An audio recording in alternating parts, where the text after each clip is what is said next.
À la une de l'actualité, y a-t-il de l'amiante dans l'école de vos enfants? Des journalistes ont mené l'enquête. 20 ans après son interdiction, 2/3 des écoles analysées dans la métropole présentent encore des traces. C'est la nouvelle tendance dans les entreprises. Fini les voitures de fonction. Elles sont remplacées par des vélos plus économiques pour le patron, plus pratiques pour le salarié. Exemple à Villeurbanne. Xavier Garbajosa n'est plus l'entraîneur du Loup 1 an seulement après son arrivée. Il a été démis de ses fonctions suite à des tensions avec une partie des joueurs.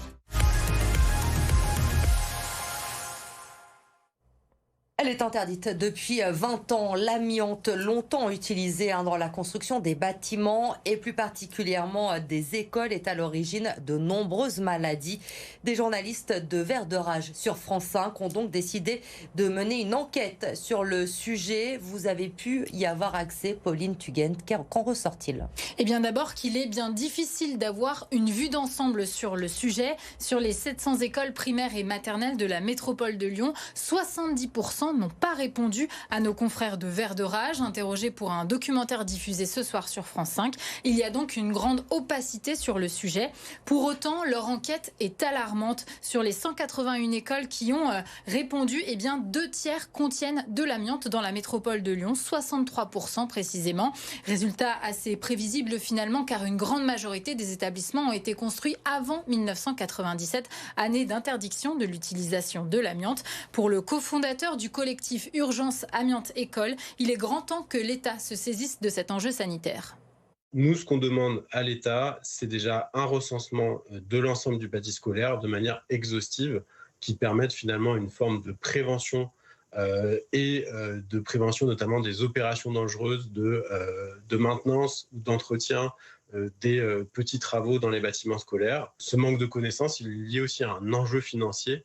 On le sait très bien, cette rénovation va coûter cher, mais il faut mettre les moyens. Les collectivités ne pourront pas à elles seules prendre en charge la rénovation complète du bâti scolaire. Les bâtiments arrivent à échéance, ça fait 50 ans qu'ils ont été construits en moyenne.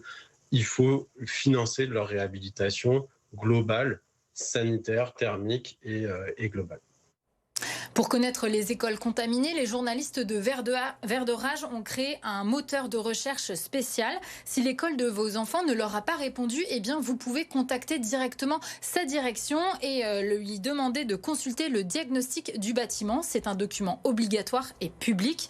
Si malheureusement la présence d'amiante est confirmée, eh bien le diagnostiqueur dans ce document a normalement indiqué les travaux obligatoires à effectuer. Quels sont les risques, Pauline, encourus justement par ces personnes qui sont exposées à l'amiante ? Eh bien, l'amiante est classée cancérogène depuis plus de 40 ans. Elle est à l'origine de maladies respiratoires et de plusieurs cancers, cancer du poumon, de l'ovaire ou du larynx notamment. D'ici à 2050, l'amiante serait responsable du décès de 70 000 à 100 000 personnes en France, selon le Haut Conseil de la santé publique. Par exemple, des dizaines d'enseignants ou de personnels d'école déclarent chaque année des cancers de la plèvre liés à l'amiante.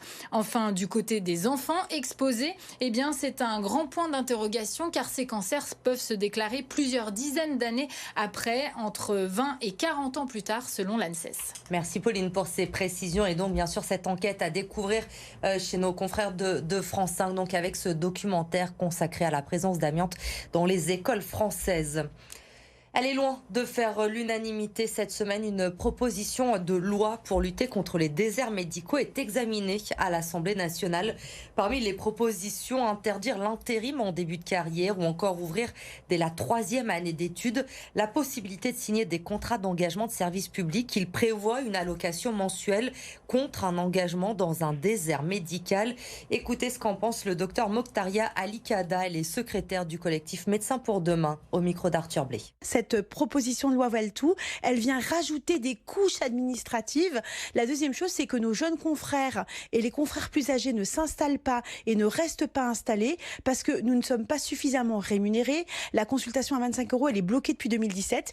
On n'a pas assez de moyens pour investir, pour avoir une secrétaire, pour louer un local, pour prendre des équipements. Et cette loi Valletoux, elle vient ramener de la contrainte alors que sur 45 000 médecins formés ces 10 dernières années, seuls 5 000 se sont installés. Vous voyez bien qu'il y a un malaise. Si 40 000 médecins ne s'installent pas, c'est que les conditions ne sont pas bonnes.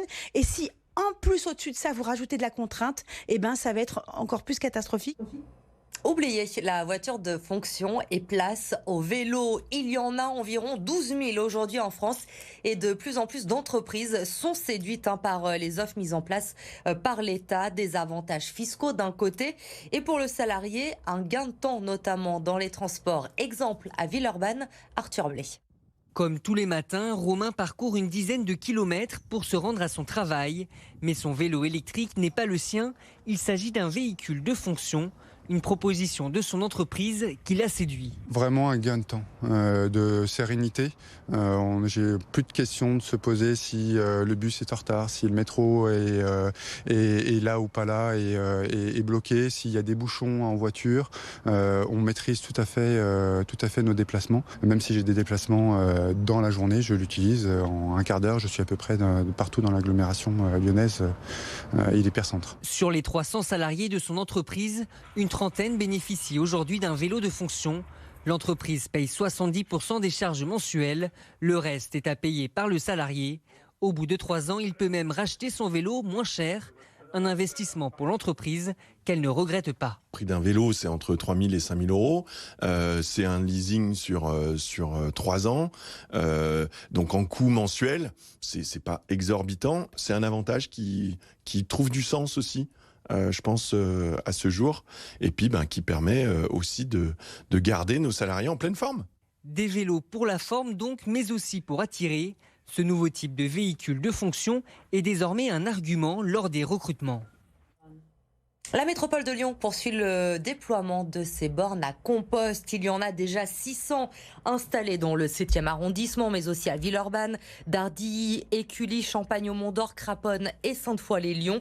Et bien aujourd'hui, 140 nouvelles bornes font leur arrivée dans les 1er et 4e arrondissements.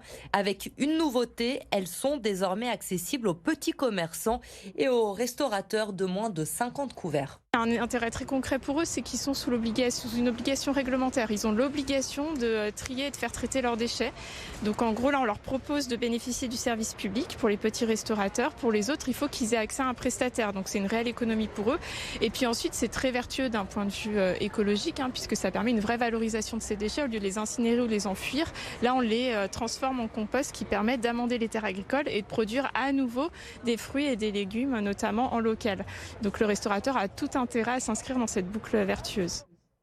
Il ne sera resté qu'1 an à Lyon. Xavier Garbajosa a été démis de ses fonctions aujourd'hui, alors qu'il lui restait 2 ans de contrat avec le Loup. Ses méthodes jugées trop autoritaires par une partie du groupe ont créé des tensions dans le vestiaire cette saison. Dans un communiqué, le Loup remercie aujourd'hui Xavier Garbajosa pour son engagement et explique que le staff actuel sera en charge de la préparation de la saison prochaine. Aucun recrutement ne sera conduit dans la précipitation, étant donné la somme de compétences déjà présentes au club. C'est ce qui est dit dans le communiqué. On en saura plus évidemment sur l'avenir du Loup dès demain.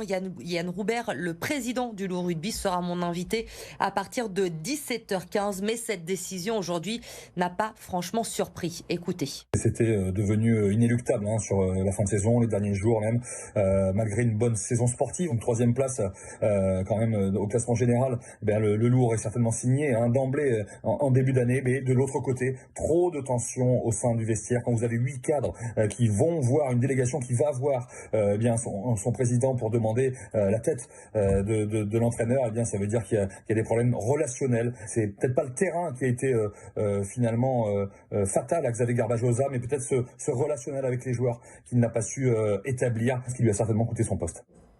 Le Festival Lumière a dévoilé aujourd'hui le nom du futur prix Lumière en 2023 pour sa 15e édition. C'est l'Allemand Wim Wenders qui sera mis à l'honneur. Le cinéaste avait été l'un des premiers invités par l'Institut Lumière en 1991. Il sera donc à Lyon du 18 au 22 octobre prochain. C'était important pour nous, après le prix Lumière remis à Tim Burton l'an dernier, de revenir du côté de l'Europe, et en l'occurrence ici du côté de l'Allemagne. C'était important pour nous de célébrer cet artiste-là et de remontrer ces films qu'il fait depuis une 50aine d'années aux nouvelles générations qui connaissent le nom de Wim Wenders, mais qui n'ont pas forcément vu les films en salle.